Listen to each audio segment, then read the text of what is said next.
Top of the morning, goons and mutants, and welcome to 2026.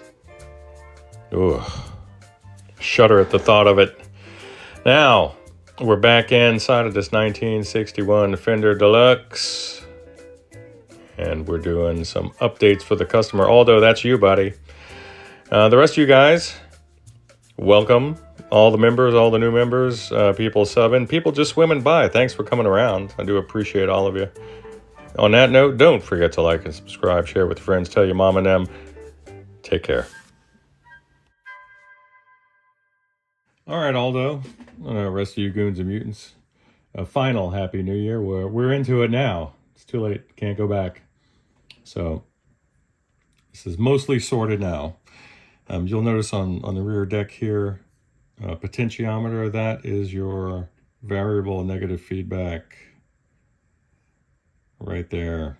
And as you wind it up towards the right hand side, as you go clockwise rather, you'll notice an increase in gain, volume.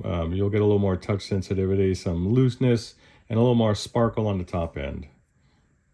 So if we decide that doesn't do it for you, then I'll probably put this circuit on a switch, the one that is now bare, because I reinstalled the power cord properly down on this end, and that eliminated the rest of the noise that was in the amp. By the way, this thing's running dead quiet over here at least.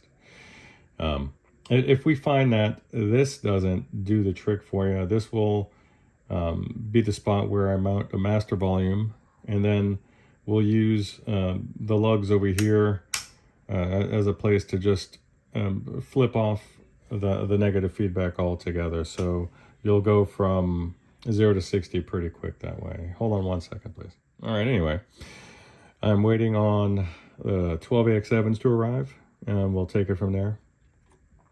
And that should about do it. I should also say that this, as it was prior, the amp was idling about 15% over its max rated dissipation for the safety of the tubes. I mean, it was running around, it was like 85% max plate dissipation, where 70 would be the highest you really want to target. So I brought it down to about 65.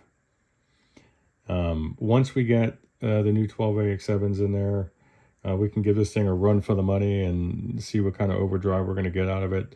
It's not going to be your JCM 800. It just doesn't have the available stages. That said, what I can do from here on out is really just maybe adjust voicing, so perceptible gain will be increased, and maybe the high end, mid to high end. So I can actually split the cathodes over there on V1, and then voice the channels appropriately. And actually, if you do find that the normal channel is too dull, and I think I do, I think I might, it's not as lively compared to the other one, then I could remove this little bypass cap here, which is really dulling the top end. But then you have to ask yourself, what's the point of having a 2-channel amp if they're mirror images of one another, right? So that's where maybe splitting the cathodes would come into the picture, where I could maybe alter the voicing a little bit for a little more separation. This thing is already running 220K plate load, so I have never gone higher than that when I'm trying to goose a little bit more juice out of it. But that's one guy. There are other guys that would. But just thinking about what this is, and maybe what the maximum potential would be before it's just a different thing altogether. So that's just what's on my mind right now. So having said all of that stuff, I think maybe because decibels are a primary concern where you are right now, and I just saw another little insect I got to get out of there. They're just maybe it was under the board and he just kind of rolled out. Poor little guy, didn't stand a chance. Or is that an egg casing? I'm not sure.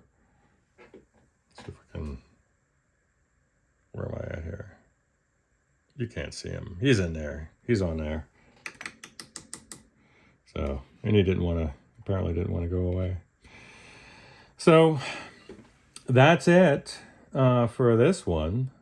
That's it for this one. Let's see what she does when those tubes get in, and we'll take it from there. I have a feeling I'm going to end up putting that master volume in, but we'll see.